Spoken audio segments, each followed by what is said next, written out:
bincang santai kita dihadiri oleh bapak-bapak yang sangat inspiratif. Nama saya Muhammad Samsuri, saya asli dari Lamongan. Darah daging saya adalah darah daging guru. Pengalaman pertama saya adalah kepala MTSN, dua kelahiran pulang kampung, bisa mengabdi untuk anak kelahiran. Alhamdulillah. Bukan mengklasikan semua. Jadilah peserta didik pembelajar, jangan hanya menjadi peserta didik yang terdidik. Berjuang dan tetap berjuang. Assalamualaikum warahmatullahi wabarakatuh. Kembali lagi kita di acara Bincang Santai Podcast MTSN 2 Lamongan. Podcast MTSN 2 Lamongan merupakan sarana informasi yang akan senantiasa menyajikan informasi-informasi menarik dan inspiratif seputar dunia pendidikan. Saya Laila Twistiada akan memandu dalam acara ini beberapa menit ke depan. Dan tak kalah pentingnya, hari ini bincang santai kita dihadiri oleh bapak-bapak yang sangat inspiratif ini. Yang pertama ada Bapak Dr. Andes Haji Muhammad Samsuri MPD, dan yang kedua ada Bapak Pengawas Bapak Mustafa. Iya. Bapak Samsuri ini merupakan Bapak Kepala Kantor Kementerian Agama Lamongan, sekaligus merupakan Kepala Madrasah Sanawiyah 2 ya Pak ya. Merupakan camat di sini periode 2008 hingga 2010. Baik, selamat pagi Bapak. Selamat pagi, assalamualaikum. Selamat datang kembali di MTSN 2 Lamongan ya. Kemarin setelah acara HUB, kemudian sekarang kesini lagi. Oke. Saya akan mengajukan beberapa pertanyaan kepada Bapak. Hanya saja sebelum itu kan tak kenal maka tak sayang nih Pak ya. Mungkin Bapak bisa bercerita tentang biodata Bapak atau riwayat atau pengalaman yang menarik yang bisa kita ambil sebagai contoh atau motivasi ya Pak. Silahkan Bapak. Baik, perkenalkan nama saya Muhammad Samsuri, saya asli dari Lamongan, tepatnya di Desa Daryorejo, Kecamatan Lamongan.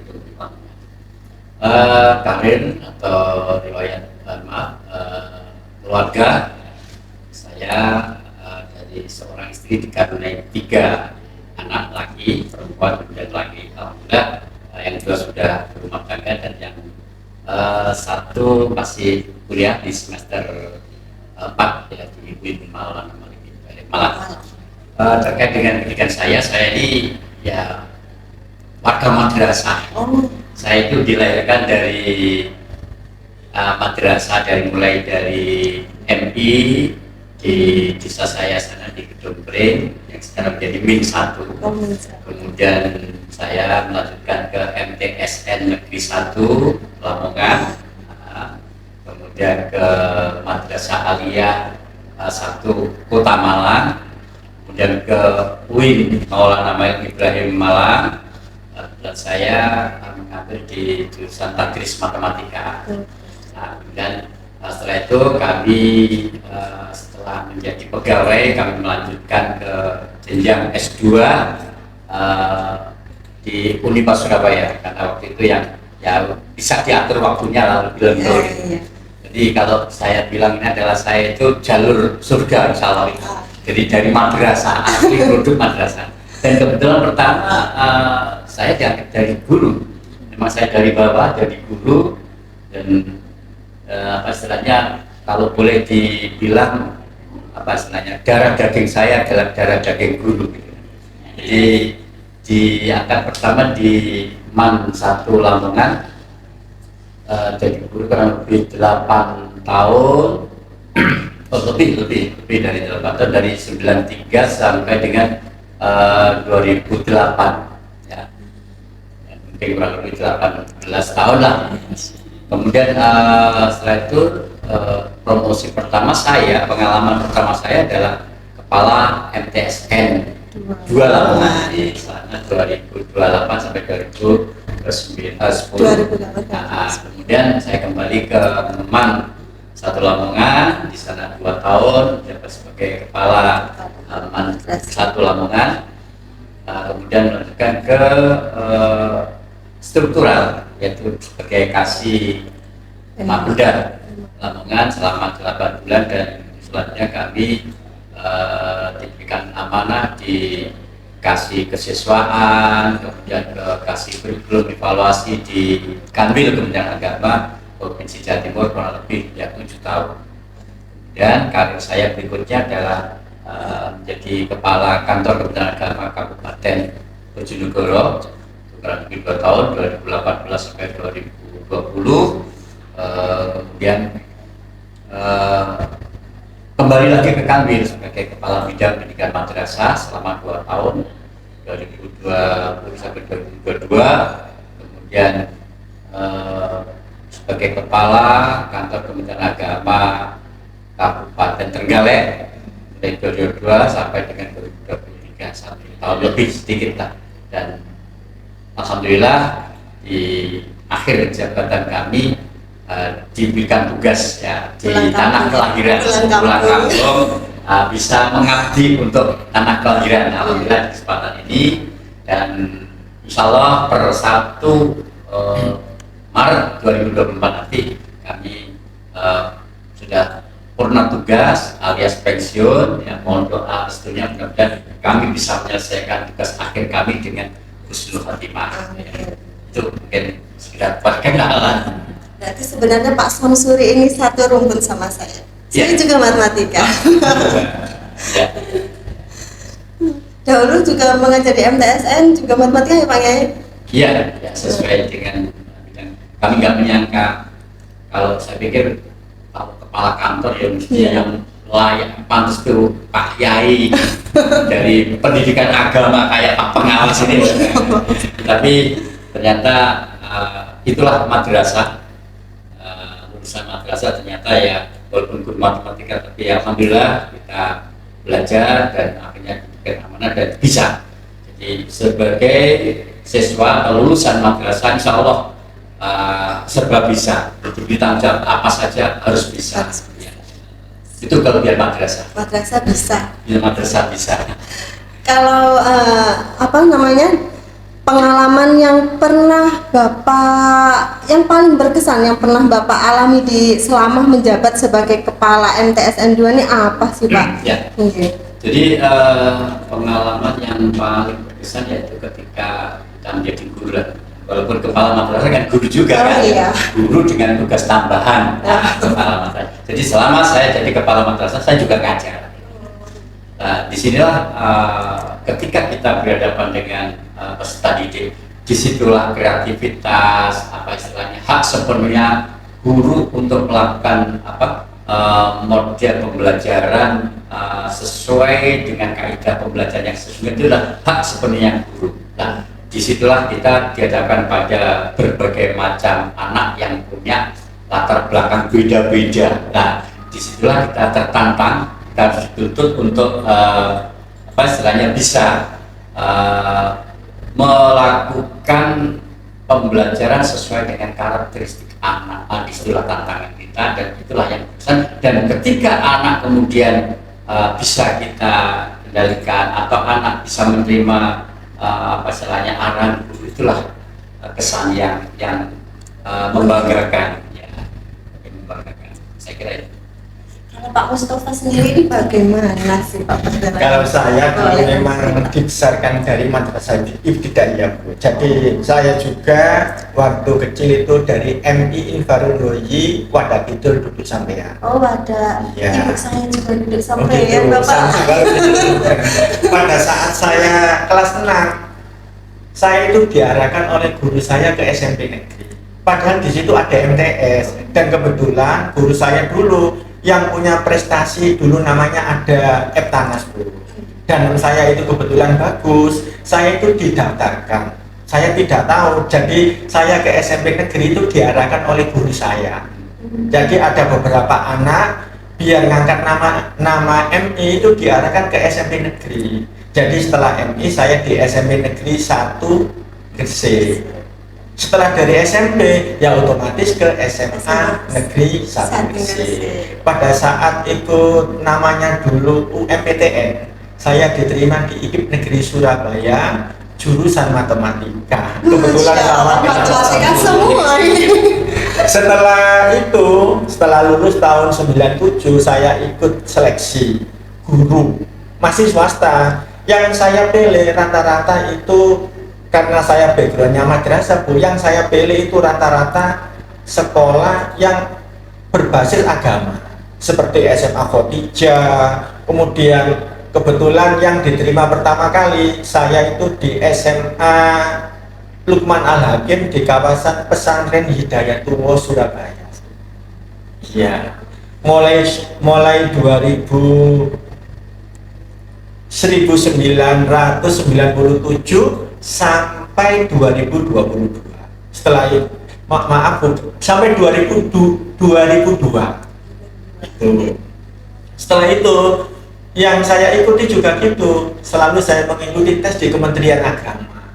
Saya mengikuti tes di Kementerian Agama itu 4 kali Pak San. Jadi pernah di Bojonegoro juga, pernah di Gresik, terakhir kemarin di Lamongan. Kebetulan istri saya juga mantan guru MTS Negeri 2. Masya Allah. Iya, guru BK. Dulu pertama kali SK itu di MI karena ada regulasi dari Kementerian Agama, maka semua guru BK harus mutasi ke MTS atau MA. Kebetulan istri saya pada saat dulu zamannya Pak Kepala Sekolahnya Bu Muri kalau tidak salah. Jadi mutasi ke sini, termasuk Bu Asmawati. Setelah Bu Asmawati, Pak Fuad, kemudian istri saya mutasi ke sini. Di sini sampai 1 tahun, kemudian mutasi lagi, diminta Pak Haji Mujib ke MTS Bahrul Ulum Dlami.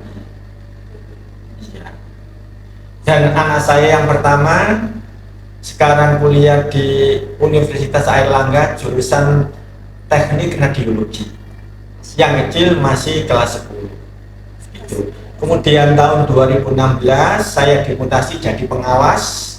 Tahun 2017 saya pengawas di MTS Negeri 2 sama Pak Haji. Ya. Kemudian ada perubahan, digantikan Bapak Mahmud Rodi. Setelah itu kebetulan ada pemetakan, ada pengawas MTS, ada pengawas MA, sehingga Bapak Mahmud Rodi tidak bisa menjadi pengawas di MTS, ada perubahan SK, sehingga saya kebetulan dipercaya lagi menjadi pengawas MTS Negeri 2. Kembali lagi ke MTS 2 lagi ya Pak ya. Yang satu pulang kampung ke Kemenak Lamongan, yang satunya kembali ke MTS 2 sebagai pengawas. Oke, apa pendapat jenengan berdua tentang perkembangan yang sudah dicapai oleh MTS 2 Lamongan hingga saat ini? Mungkin Pak Samsuri dulu. Terima kasih. Pendidikan itu kan memang dinamis. Iya. Apalagi kalau di markasnya madrasah itu kan menjawab tantangan zaman. Itulah yang artinya madrasah harus selalu melakukan inovasi perubahan.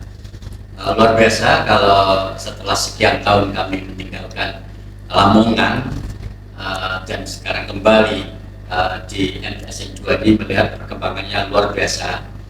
Jadi baik dari fisik maupun beberapa program yang mengantarkan lulusan madrasah yang berkualitas itu luar biasa. Satunya adalah gelaran hari ini.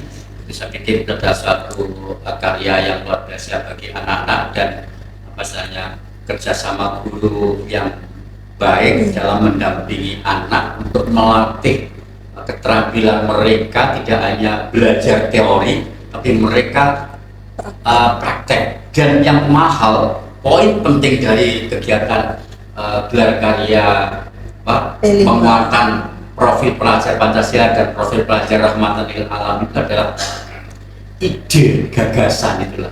Tadi saya tanya wawancara ke beberapa anak-anak, idenya siapa? Anak-anak Pak, lalu ide itu kan mahal gitu. Iya. Kemudian dari ide itu anak mampu berkolaborasi, kerjasama. Disinilah perlu penghargaan kerjasama dengan orang yang berbagai macam latar belakang nggak mudah. Itu kemampuan yang luar biasa bagi kita. Itulah pentingnya implementasi kurikulum merdeka. Itu Jadi mereka bisa kerjasama mewujudkan kegiatan seperti itu, tampilan seperti itu, dan ada inovasi. Saya tanya, ini kenapa kok jualan seperti ini? Misalkan contoh kebab, misalkan. Ternyata dia itu sudah melihat pangsa pasar. Anak-anak kita kalau disuguhi misalkan pisang goreng itu sudah biasa kan. Sekarang kan larinya ke kebab daripada kita lari ke Timur Tengah, datang ke ke MTSN 2 ini kan. Ide ini, inovasi ini yang luar biasa lah. Itu harapan kami itu menjadi role model anak-anak ketika dia terjun ke lapangan, sudah lulus, dia punya skill itu. Bahkan mungkin selama dia sambil belajar bisa ada temannya ulang tahun, dan saya pesen kemana-mana, atau pesen buatkan kelas 7B misalkan atau 7A misalnya. Luar biasa. Ini saya lihat perkembangan yang luar biasa untuk mengantarkan anak-anak tidak hanya teori tapi juga punya keterampilan dan pengalaman. Harapan kami ini inspirasi bagi anak-anak ke depan. Terima kasih semua guru-guru yang luar biasa. Saya kira itu. Bagaimana Pak Mustafa? Menurut saya Bu, untuk perkembangan MTS Negeri 2 Lamongan ini sangat besar. Terbukti di era zaman digital ini ada beberapa lembaga yang setingkat MTS itu tidak dapat siswa, tetapi MTS banyak diburu wali murid. Bahkan sampai hari ini belum dibuka sudah inden itu hampir 100 pasang. Jadi ini menandakan bahwa lembaga di bawah naungan Kemenag, khususnya MTS Negeri 2 ini masih diminati wali murid. Kenapa? Karena banyak wali murid ingin titip anaknya, mempercayakan anaknya kepada kantor Kementerian Agama lewat MTS Negeri 2 ini, karena bukan hanya dibimbing materi umum, tapi yang tidak kalah pentingnya adalah akhlak. Jadi itu titipan wali murid itu terutama akhlak. Orang tua itu senang anak akhlaknya baik daripada pandai tapi akhlaknya seperti itu Bu. Jadi insya Allah MTS Negeri 2 ini tetap bertahan sampai kapanpun. Terbukti sampai saat ini masih diminati wali murid itu Bu. Jadi tetap bertahan insya Allah, walaupun di tempat lain ada yang tidak dapat siswa. Untuk MTS 2 tetap bertahan dan diminati oleh wali murid. Oke, selanjutnya barangkali Bapak ini punya quote of the day. Oke, kata-kata yang bisa diambil untuk untuk memotivasi anak-anak kita. Monggo Bapak Samsuri, barangkali ada. Ya, jadilah peserta didik pembelajar, jangan hanya menjadi peserta didik yang terdidik, karena peserta didik yang terdidik hanya akan memiliki masa kini, tapi peserta didik yang menjadi pembelajar dia akan memiliki masa depan.